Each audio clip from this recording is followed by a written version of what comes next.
दो वैल्यूज़ को कंपेयर कराने के लिए हम C++ के अंदर एक ऑपरेटर्स यूज़ करते हैं जिनका नाम है रिलेशनल ऑपरेटर्स।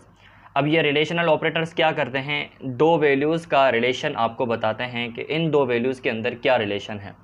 हम जिस तरीके से कहते हैं ना कि 5 की वैल्यू 7 से ग्रेटर है, अगर है तो ठीक है ना, हमें वहाँ पे C++ के अंदर यस मिलता है, ट्रू मिलता है, 1 मिलता है, ठीक है ना, या तो 1 मिलेगा या तो ट्रू मिलेगा।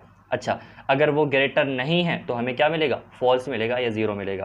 देखो, अगर मैं आपको सही से समझाने की कोशिश करूं, सपोज़ करो आपके पास 5 है और मेरे पास 7 है, तो अगर मैं ये कहूं कि मेरे पास जो वैल्यू है वो आपकी वैल्यू से ग्रेटर है, वाकई में ग्रेटर है, तो ओवरऑल रिजल्ट हमें मिलेगा ट्रू में, मतलब 1 में मिलेगा। अगर मैं ये कहूँ मेरे पास जो वैल्यू है वो आपकी वैल्यू से लेस देन है, मतलब छोटी है, तो मैं आप क्या कहूँगा, ये आप गलत कह रहे हो, मतलब आपको 0 मिलेगा या फॉल्स मिलेगा, ठीक है ना, रिटर्न में।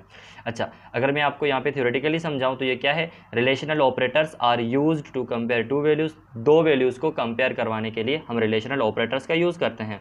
दे रिटर्न आइदर ट्रू और फॉल्स, या तो हमें ट्रू मिलेगा या तो हमें फॉल्स मिलेगा। अब ये डिपेंड करता है कि हम कंडीशंस मैच एग्जैक्टली करवा रहे हैं या नहीं, ठीक है ना, depend on whether the condition is met. अच्छा सर, कौन कौन से इसके अंदर रिलेशनल ऑपरेटर्स होते हैं, एक आपके पास इक्वल टू का ऑपरेटर होता है, देखो ये जो है ना डबल इक्वल आपको इक्वल टू का ऑपरेटर यहाँ पे बताता है, ठीक है ना, not equal to, greater than, less than, greater than equal to and less than equal to. अब ये किस तरीके से काम करते हैं और यहाँ पे किस ऑपरेटर का कैसे यूज़ है, मैं आपको यहाँ पे प्रैक्टिकली करके बताता हूँ। देखो, मैं यहाँ पे दो वेरिएबल्स बनाता हूँ, इंट ए के अंदर हम 5 दे देते हैं एंड इंट बी के अंदर हम 7 दे देते हैं।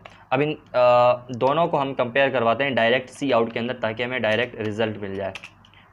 अच्छा, हम अगर ये कहें A is greater than B, A is greater than B, आपको पता है ए के अंदर 5 की वैल्यू है एंड बी के अंदर 7 की वैल्यू है, ठीक है ना, तो हम यहाँ पे क्या कह रहे हैं, दोनों वैल्यूज़ को कंपेयर करवा रहे हैं। अगर कंपेयर हम सही करवा रहे हैं तो हमें ट्रू मिलेगा, अगर हम गलत करवा रहे हैं तो फॉल्स मिलेगा। हमें पता है यहाँ पे गलत है, तो हमारा एक्सपेक्टेड रिजल्ट क्या होना चाहिए, फॉल्स होना चाहिए या फिर 0 होना चाहिए। इसको मैं रन करता हूँ, रन करने के बाद हमें आउटपुट मिलना चाहिए जो कि 0 होना चाहिए, ठीक है ना, हमारे हिसाब से, क्योंकि हमें पता है ये कंडीशन गलत है। तो आपको जो रिज़ल्ट मिल रहा है वो क्या है, 0। क्या है, 0, मतलब आपका आंसर बिल्कुल सही है, ठीक है ना, ये देखो आपको 0 आंसर मिल चुका है। अच्छा, अगर मैं आपको यहाँ पे बताऊँ लेस देन का, ठीक है ना, और हमें पता है 5 लेस देन है 7 से, तो हमें यहाँ पे क्या मिलना चाहिए, हमें यहाँ पे मिलना चाहिए ट्रू या फिर 1 मिलना चाहिए, ठीक है ना। ये डेव C++ थोड़ा स्लो वर्क करता है, क्योंकि इसको अच्छा खासा टाइम चाहिए अपने आप को रन करवाने के लिए। अच्छा, यहाँ पे हमें 1 मिल रहा है, मतलब हमारी कंडीशन सही जा रही हैं। अच्छा, अगर मैं यहाँ पे इक्वल टू का दूँ और हमें पता है 5 की वैल्यू 7 के इक्वल नहीं है, और अगर मैं यहाँ पे 7 दे दूँ ना तो जाके ये इक्वल बनेगा, लेकिन हम यहाँ पे 5 दूँ और इसको रन करवा दूँ, तो रन करवाने के बाद हमें क्या रिज़ल्ट मिलेगा, फॉल्स मिलेगा, क्योंकि ये कंडीशन गलत है। कंडीशन गलत है तो इसका रिज़ल्ट हमें क्या मिलता है, फॉल्स मिलता है, ठीक है। अच्छा, उसके बाद इसको रन करने दो, क्या मिल रहा है यहाँ पे, 0 मिल रहा है, मतलब हमारी कंडीशन गलत है। अगर यहीं पे अगर मैं इसके अंदर 7 दे दूँ तो 7 देने के बाद हमें रिज़ल्ट ट्रू मिलना चाहिए, मतलब 1 मिलना चाहिए। तो ये जो ऑपरेटर्स हैं ना ओवरऑल इस तरीके से काम करते हैं, और ऐसा नहीं है कि आप इसको इस तरीके से यूज़ करते हो, अब ये डिफरेंट जगहों पर यूज़ होते हैं पूरे प्रोग्राम के अंदर, क्योंकि हमारा जो एक्चुअल प्रोग्राम होता है वो थाउजेंड्स हंड्रेड्स लाइंस का होता है, तो उसके अंदर हम पूरा कॉम्बिनेशन यूज़ कर रहे होते हैं पूरे प्रोग्रामिंग कॉन्सेप्ट का। यहाँ पर हमें 1 मिल रहा है, मतलब हमारी कंडीशंस सही जा रही हैं। अच्छा, उसके बाद ये जो नॉट इक्वल टू है ना, ये वाला सिंबल, ठीक है ना, इसका मतलब मैं आपको थोड़ा समझा लेता हूँ।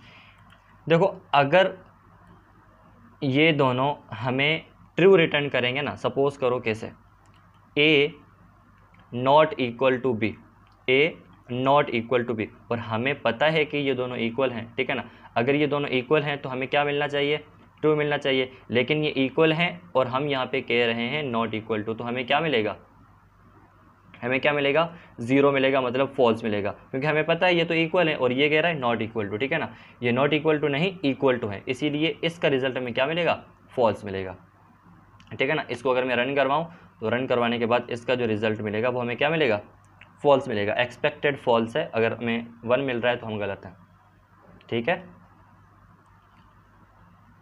आपने कभी कभी डेव सी प्लस प्लस को यूज़ किया होगा। देखो यहाँ पे हमें फॉल्स मिल रहा है, मतलब हमारा कंडीशनल ऑपरेटर सही से वर्क कर रहे हैं। अच्छा, उसके बाद हमारे पास है ग्रेटर देन इक्वल टू। अब ग्रेटर देन इक्वल टू का मकसद होता है या तो ए की वैल्यू बी से ग्रेटर हो, अगर ग्रेटर नहीं है तो इक्वल हो, ठीक है ना। अगर मैं यहाँ पे 11 दे दूँ तो यहाँ पे मेरी कंडीशन का रिजल्ट क्या मिलेगा, मुझे ट्रू मिलेगा, क्योंकि मुझे पता है ए के अंदर जो वैल्यू है वो ग्रेटर है, अगर ग्रेटर नहीं होती तो इक्वल भी हो जाती, ठीक है ना। और इसी तरीके से अगर मैं यहाँ पे 4 दे दूँ और इसको मैं यहाँ पे कह दूँ लेस देन है, ठीक है ना, तो हमें पता है ये लेस देन है, अगर लेस देन नहीं होती तो इक्वल हो जाती। तो ये ओवरऑल आपके पास 6 अपना रिलेशनल ऑपरेटर्स होते हैं जो कि यूज़ होते हैं किसके अंदर, जहाँ पे हमें कंडीशंस चाहिए होती हैं। देखो मैं आपको अगर इसको प्रैक्टिकल यूज़ बताऊँ ना तो आप मोस्टली इसे यूज़ करते हो, पता है कहाँ पे, इफ़ के अंदर।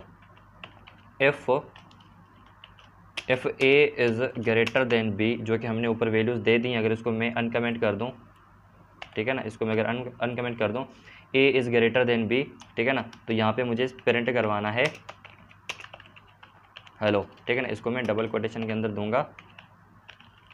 अगर ये ए की जो वैल्यू है ना वो बी से बड़ी होगी ना तभी यहाँ पे क्या होगा, हेलो प्रिंट होगा, अदरवाइज़ नहीं होगा, ठीक है ना। मैं यहाँ पे बड़ी वैल्यू दे देता हूँ, अगर ये बड़ी होगी तभी प्रिंट होगा, अगर नहीं होगी तो ये प्रिंट नहीं करेगा। हमें पता है अभी फ़िलहाल कंडीशन ट्रू है ना, तो यहाँ पे ये देखो इसने हेलो प्रिंट कर लिया। अगर मैं इसको यहाँ पे फॉल्स कंडीशन दे दूँ ना, अभी ये फॉल्स है, ठीक है ना, इसको मैं दोबारा रन करता हूँ, अब ये प्रिंट नहीं करेगा क्योंकि यहाँ पे कंडीशन नहीं अप्लाई हो रही, मतलब कंडीशन सही नहीं है, ठीक है ना।